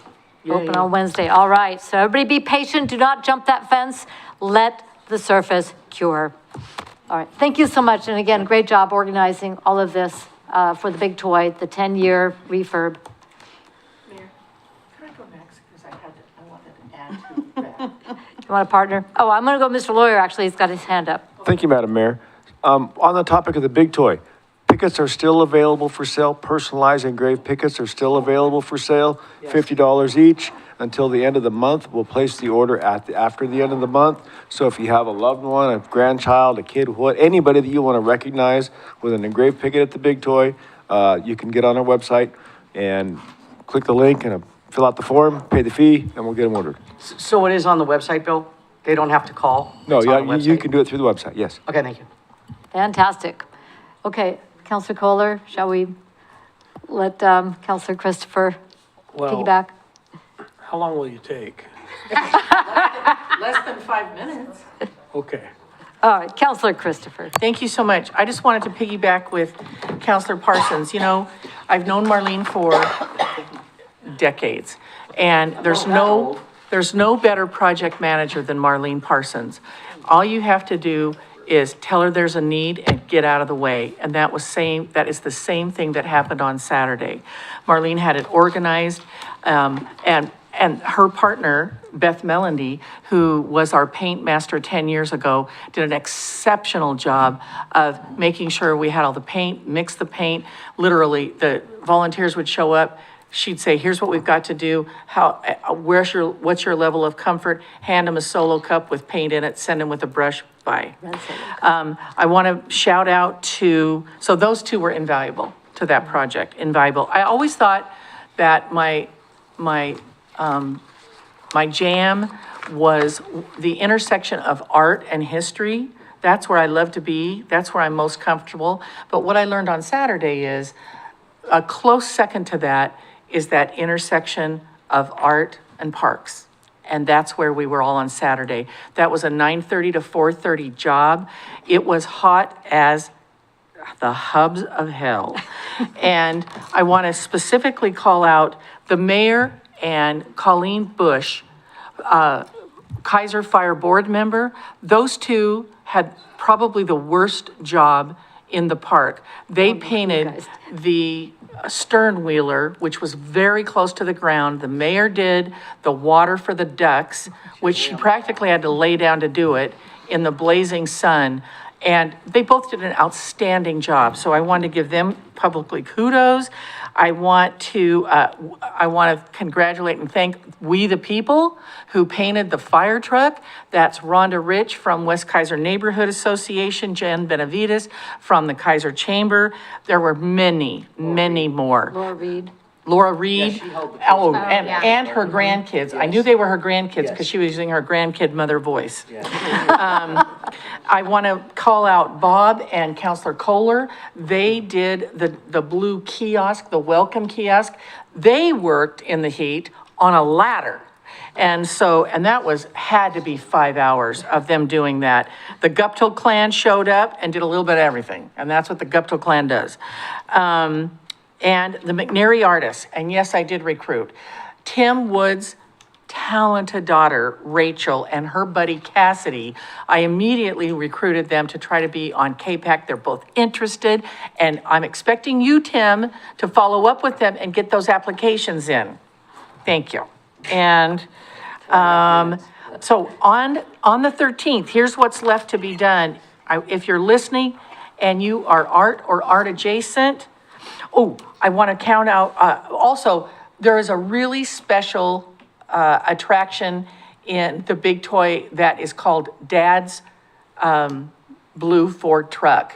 And that was Kim Freeman's father's truck. She paid so that she could have that attraction, and it looked like Kim's dad's Ford truck. It needed a reboot. Counselor President Starr and Kim Freeman worked on that project all day long. Looks sensational, looks brand new. So I wanted to call that out. Here's what's left to be done. The boulder wall, the Smith rock wall, the beaver balance board, and the volcano lava. These are going to be on a ladder, and they're going to need some artistic ability. We may not be able to accommodate all of the folks who show up like we were able to for the big paint day, but nonetheless, please come down. We'll try to find you a spot, and we'll try to get that finished. I want to call out Sherwin-Williams, who continues to be a 100% outstanding partner with the city of Kaiser. They did not give us free paint, but they gave us dramatically reduced paint so that our dollars could go farther. So I want to call them out for their continued support for the city of Kaiser and our multiple art projects. So 2 more things and I'm back to you. We have a meeting with Oregon, Travel Oregon. Now that we have rack cards, Robert Becker and I are meeting with them on Wednesday, so we can start to promote all the things that's happening at Kaiser Cultural Center. We just had our annual celebration. It was our largest yet. We had 58 people. It was just a mere 93 degrees, and it went really, really well. And this year we added the recognition of Volunteer of the Year. All volunteers are winners. They're all winners. But we wanted to have 4 representatives recognized, one from each of the nonprofits. So Mary Purdy from the library, Michelle Myers, who was the chair for the art fair from Kaiser Art Association, Joe Napier, who completely rewired all of our electronics, Wi-Fi. He continues to work strongly with the city of Kaiser. I don't know how we keep doing it. We keep getting monitors. I don't know how that happens, but we don't ask questions. And lastly, who am I forgetting? Theater, Shalene. Shalene Reed, third name, Shalene Reed. Holbrook. Thank you. And for her involvement with the art fair this year. So really an outstanding event. Thank you so much, Counselor, for letting me go and partnering with Counselor Parsons. Appreciate it. You forgot a bunch. Counselor Kohler. Well, thank you, Madam Mayor. I happened to be at the awards thank you dinner, and there was a lot going on there, and it was a lot of fun to watch all the people. I attended a little sidewalk deal on the 14th, and then on the 17th, the Southeast Kaiser Neighborhood Association had a pre-neighborhood night out meeting, and they have door hangers now. Hey. And so, so they have a bunch of vendors coming. One of the things that they need is some backpacks for back to school. So if you know somebody that has some backpacks, Karina will accept those and will distribute those with some people in the Southeast Kaiser neighborhood. Something's going on in a couple of days called the Kaiser Community Dinner. Oh, God, yeah. And y'all are coming to help serve that, right? Yes, Yeah, sir. that's right. 4 Yes, sir. p.m. Yes, it's on there. Yes. Yeah. That's Wednesday also. 4. 4. 4:15 at the latest. 3:45 at the earliest. And I need some little things to put on my forearms because I'll be flipping burgers. So anyway, come and eat. We'll have a barbecue type deal. We'll have hamburgers, hot dogs, watermelon, and a bunch of other stuff. It is an event to come to. And so that's what I have. Great. How long Feed did them that and they take? will come. How long did that take? Okay, fine. I mean, we're going to start calling it fine. Counselor Kohler's 5 minutes or Counselor Christopher's 5 minutes. I don't ever have that long of announcements. Let's work that out. All right, Counselor Cross. Moving forward. Moving forward, I attended Marion County Public Safety Coordinating Council meeting with Council President Starr, the Oregon State Fair Council meeting, Boys and Girls Club shootout with Councilor Duran. Today we were at Darian's Gifts, which I love that because they've done great things for our Kaiser PD, Van Cleve, and his little daughter Graceland ring the bell today. So that was amazing. They do a lot of great stuff for childhood cancer for local kiddos. And let's see, we're gonna serve dinner, right? Mm-hmm.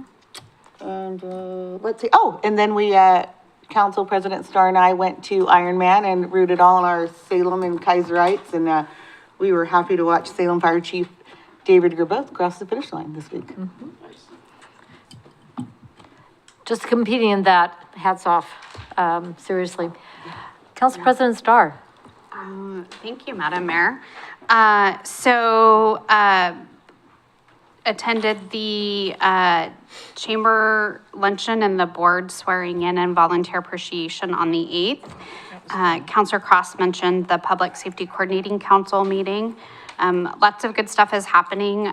You have a lot of people and elected officials that are working to keep our communities safe, at not just the local level, but the state level as well. On the 10th, I had Rotary Night at the Volcano Stadium, and that was fun by all. 16th, I participated in a Project Peace government leaders panel discussion with teenagers at the YMCA in downtown Salem. And then Chamber After Hours on the 17th, and I got to play with miniature donkeys. That was very fun. And then I went to attended the traffic safety meeting as well right after that. So, and then obviously the big toy and the Ironman, which was very fun. So thank you. Anybody who's bored in Kaiser this summer is not paying attention, Seriously. right? Counselor Duran. I'll make mine quick since I was out of town for most of the last few weeks, but the only thing that I really did that was newsworthy was last Friday, I got to speak to a bunch of students that are taking a summer class in construction. So at the iBuild. So I spoke with, I don't know, there was probably, 12 or 14 kids. And I got to tell them about, how I got started in doing what I do and what my construction company does. And just give them some encouragement that they're taking the extra step, going this summer to learn how to do things that can, meet some needs in their lives in the future. So I had a great time talking with them and had quite a few kids afterwards talk to me about, how to get involved. So it was great. Fantastic. See, you're recruiting too. Just a couple of things to add. Been to greeters for the chamber. Kepcar did their greeters out at the Willow Lake Driving Range. Got to hear about that business that continues to grow. That is an example of a young person who started this business concept in high school and has now grown it and is expanding to Portland. So well done. Went to the Marion County Fair kickoff and got to enjoy then the Willamette Valley Greeters the next morning at the Marion County Fair. It looked like a great turnout for the fair, and we had a wonderful time. Attended the Latino Business Alliance on the 10th, and I did meet a new business to Kaiser, which is the Mayan Food Restaurant at the plaza where All Stars is. So if you see, I'll mispronounce it, I'm sure, Ha-In Keen. Yeah. So that's a new restaurant there. Yes, where Cherry's Nagani was, for folks who are remember that. Try their food, fresh, local, wonderful young family, getting their business started right here in Kaiser. At the Mid-Willamette Valley Homeless Alliance, I subbed in for Counselor Cross, and we were able to bring on the city of Woodburn as a new member of the Mid-Willamette Valley Homeless Alliance. There's a lot of great work that is happening in that city, and they're going to be a wonderful addition to that alliance and strengthen the work that is being done collaboratively in Marion and Polk County region. Also welcomed the Northwest Human Services to the board for the alliance, and excited to have them on, and they will be succeeding United Way, who is stepping down after their amazing work on this board since its inception. Attended the government affairs with, for the chamber, and Representative Kevin Mannix discussed the number of issues, things that worked, things that didn't, and in the recently concluded legislative session. It was rodeo on. So we had a lot of insight to share there and discussion about coming up as a potential special session. So everybody keep their ears open on that one. One bill that did pass that is going to be very interesting is requiring the state surplus land inside the urban growth boundaries to be released for sale for home development. That's a calculation changer for our lands, our housing, what's the word now? Housing capacity inventory. It used to be HNA, the housing needs analysis. But that can really change the calculus on land that will be available, that's been sitting there. Not for us. we don't have that land, but yes, it will change our calculus because there's a fair amount of land in Salem that will now be released for home development. Really interested to see what that's going to do for housing needs and meeting those needs within our urban growth boundary area. So stay tuned on that. The governor did sign that bill, and thank you to Representative Mannix for finding a way to use land that right now is not producing for us. In addition to the big toy, again, Kaiser's kind of busy. At the same time that we're painting down the park, we had an e-waste collection day right here at City Hall. Huge thank you to our environmental division, working with Garton Foundation, Valley Recycling, and Lawrence Sanitation. People brought in TVs, monitors, electronic waste, and they also brought in huge totes of paper for shredding. So people cleaned all that out of their house, and people loved it, said, don't wait 2 years to do it again. So we need to get that stuff out and recycled. But wait, there's more. Thanks to the Elks and Kaiser Police, we had the Drug Take Back Day at the Elks. Elks served burgers. The police collected, one lady brought 2 grocery sacks of medications, vitamins, and so forth that she just needed to get out of the house. And she was delighted to do that. I also met with the Regional Outreach Community Center, Radisson Sue's, Marion County Health, and others. Kaiser Fire was also there. It was a great community event, all happening down at the Elks. All this was on Saturday. So congratulations and thank you to everybody who did that. We're gonna have fun at the community dinner, and we gotta enjoy that because the next morning, Councilor Duran and I get to join Mr. Witham for CFEC, the community, what's it called? Anyway, Climate Friendly Equitable Communities Advisory Committee number 5. That's going to be fun. So that, yeah, we've gotten some input from some organizations on how they think we should redo our land use planning. We'll leave that there. And then on Friday, Fun Friday for our neighborhood family councils at Cummings and at Kennedy. It will be over at St. Edward from 4 to 7:30. But wait, this weekend opens the Great Oregon Steam Up at Powerland Heritage Park. Runs this coming weekend and the following weekend. Wonderful opportunity to learn history, art, see all sorts of great museums, lots of activities for the whole family. And last but not least, Summer Sounds begins this Saturday night down at Kaiser Rapids Amphitheater. So come on down for the first of 6 concerts for the summer. And that's what we got. And actually, the weather's pretty good. It looks perfect. So love that we're in the shade. So that's it. Anything else? Yeah, that'd be great. Okay. Like I said, if you're bored this summer, check out all of our social media. There's lots to do. The time is 7:58. Ladies and gentlemen, we are adjourned.